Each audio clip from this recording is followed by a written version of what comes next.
You remember that we met this guy that was in the... he was really stressed and wanted to...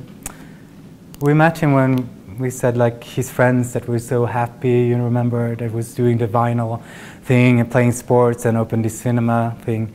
And here we're going to meet him again. So basically he's really stressed out because he's doing quite okay in school, but his father wants him to go to this really prestigious school, and he just can't cope with it, wants to kill himself, but end up going to the emergency psychiatry ward. And this is the first time when he meets the psychiatrist. And I think it's a good illustration on how our thoughts can get us in contact with suffering by projecting us into the future, so we sort of get a taste of an imagined future in the here and now that probably creates a fight-flight response. 23 North. Okay.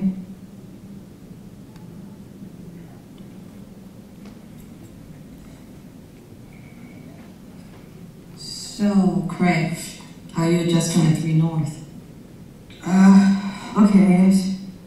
Dr. Mahmood wrote that you were taking Zoloft, but went off it 3 weeks ago. Is that right? Yeah. You see a therapist? Dr. Danoff was the one who prescribed me the Zoloft. I see her every, a month or so. Why'd you stop taking it? I guess I thought it was better, like, I didn't need it. Maybe that's because it was working.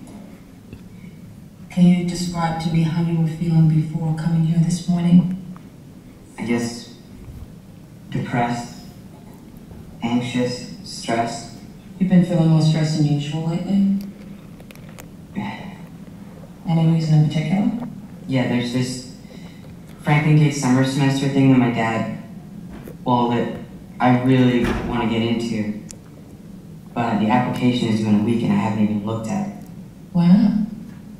Well, every time I think about it, my brain starts this cycling thing about not getting in. What would happen if you didn't get in? Then I wouldn't be able to put it on my college applications, which means I wouldn't get into a good college. Adam Smith foreseeing inequities in modern capitalism. If I didn't get into a good college, I wouldn't have a good job. Diffusing the situation Iran for unilateral diplomacy is my top priority as commander in chief. Which means I wouldn't be able to afford a good lifestyle. Hey, MTV, it's your boy Craig Gilda. Welcome to my crib. So I wouldn't be able to find a girlfriend. Which means I'd probably get depressed. And I'd end up like Mutana in a place like this for the rest of my life. So, what would happen if I didn't get in? I don't know, it's hard to explain.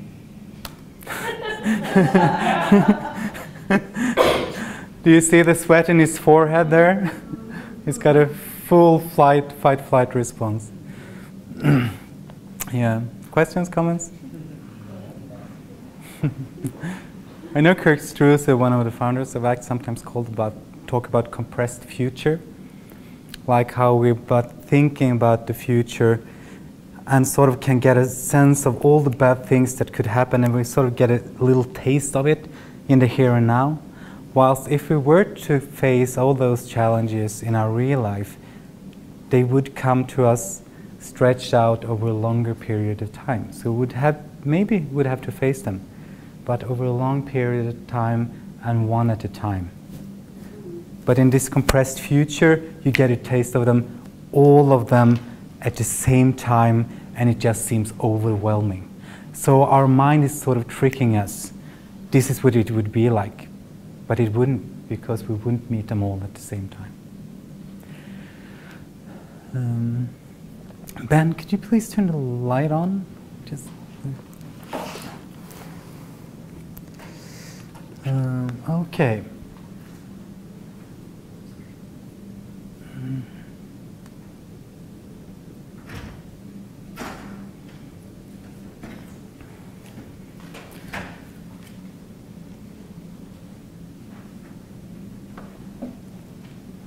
Hello.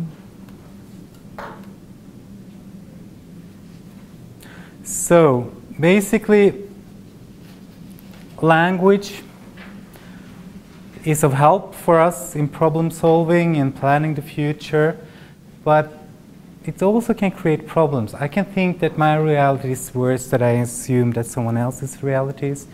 I can be aware of painful happenings that might be happening in the future. I can compare myself with ideals, sort of. We are also, as a species, conscious of our own death and death of loved ones. And we can think about pain in the future that we actually are not in contact with, and we can actually feel like pain in the here and now. So imagine that I went from home thinking, oh my God, I used the iron. Did I pull the plug? Oh, maybe, maybe not. I don't think so. What about if this has now put fire to my own flat, so I don't have a flat anymore? And I have never contacted this directly, but I've had experiences where I have lost other things. I got my car stolen, and that was horrible. And this would be worse than the car. And I know what the car theft was, and this will be worse. So I can actually get a sort of emotional sample of what it would be like to lose my flat, even though I had never contacted that. So that is things that language can do. Beauty ideals. Hurt yourself and persons in your surroundings. A warning sign. Some beauty ideal kills. I'm not sure if that's how you say it, like if that's proper, but here's another little piece on that. It's no wonder that our ideal beauty gets crazily distorted. It's a little 1 minute piece that I would like to share with you. I think sometimes it's good for you to discuss ideas. Ben, could you please close the... It's just 1 minute.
We're sort of used to compare, those go so quickly, but we can't sort of make up the difference between our neighbor and a photo model that is totally remade. So we just compare ourselves to really weird ideals that doesn't exist in the real world. And I think that's also why in the UK they have just banned, you can't remake people to such extents anymore. It's just illegal. That's a good thing. Yeah, that's a good thing. So I think there was... That could happen over here. You could hope. So I know that actually there were some of the supermodels from the US that had to pay fines because they had just distorted them too much, that it was just like, you can't take away all the wrinkles when they're 55 and stuff like that. So here's another little piece that I like. It's Doris again. Saying, the sign is saying, "You're perfect." And this one, do you mean me? Yes. Oh, thank you. And then the sign is still, you're perfect. And then this girl says, "No, she's meaning me, not you." Well, actually, I mean everybody. Oh, thank you, thank you. But why do you have a sign that just gives praise to everybody. I'm sort of advertising, but doing the exactly opposite. So, I mean, the advertising business or advertising branch, they sort of, actually, I just have to tell you, I have a friend, she worked at one of the largest fashion magazines in Sweden, and she was sitting there working, and the CEO, the boss, came down to all the journalists and just said, remember your mission here at work. Your mission here at work is to make Swedish women feel so uncomfortable about themselves, so they feel that they actually need our magazine to get happy. Yeah. So it sort of feeds on this, that we're not perfect. Look at this perfect house. You don't have that, but if you just get a house like this, you will feel happy. So making us feel inadequate, and then if you just get those things, this new car, this new shampoo, then we will be. This is a nice story that has really been of help for me when it comes to valuing and judging. And maybe you have heard it before. It's about a farmer that lives in a very, very poor country. And the only thing that he has is this workhorse. It's a stallion. And he's got some fields, some land, and he's got a wife, and he's got 3 sons. And he basically uses this horse to plow the fields and get the vegetables and take them to the little village and trade it into other things that they need. And they're doing quite okay, they're quite happy, but they're also quite poor. It's almost on the edge that they can make it. And suddenly one day when the farmer wakes up, he just realized that the stallion is gone. It has run away. And the neighbors, they just come, oh, my God, what bad luck does the stallion is gone. Will you survive? Will you make it? It's just such a bad luck. And the farmer says, good luck, bad luck, who knows? And all the neighbors come, oh, such bad luck, and the farmer, good luck, bad luck, who knows? And a week goes, nothing happens, 2 weeks goes, and the neighbors, oh, what bad luck, and the farmer, good luck, bad luck, who knows? And then a month later, the stallion comes back with 5 wild horses, mares. And the neighbors, they just, wow, what good luck, now you're a rich man, this is awesome. And the farmer, good luck, bad luck, who knows? And everything is going fine, and the farmer's oldest son is trying to tame one of the wild horses, but gets thrown off so bad that he actually breaks both of his legs. Really bad. And the neighbors, oh, what bad luck, what bad luck. Good luck, bad luck, who knows? And then a week later, a general comes from the military and is going to draft all able-bodied men to a war that is played out in a distant province. And you know that the boys that goes to war, to this war, usually dies and never comes back. And the general was about to draft the farmer's oldest son, but he wasn't drafted because he had 2 broken legs. Good luck, bad luck, who knows? And I'm not saying that everything will always end up well. I'm just saying that sometimes we think we're so sure that this is bad luck or good luck. But what if we can hold this a bit more lightly? Maybe we don't know. I remember one time I was in Sweden, it was quite cold. I was running late for a meeting, and it was just, and I was just, oh, what bad luck! And then, what do I know about that? If the car had started, maybe I would have been in a car accident. Or, I mean, or maybe not. It's just that I don't know, but I can't be so so sure that this is actually bad luck.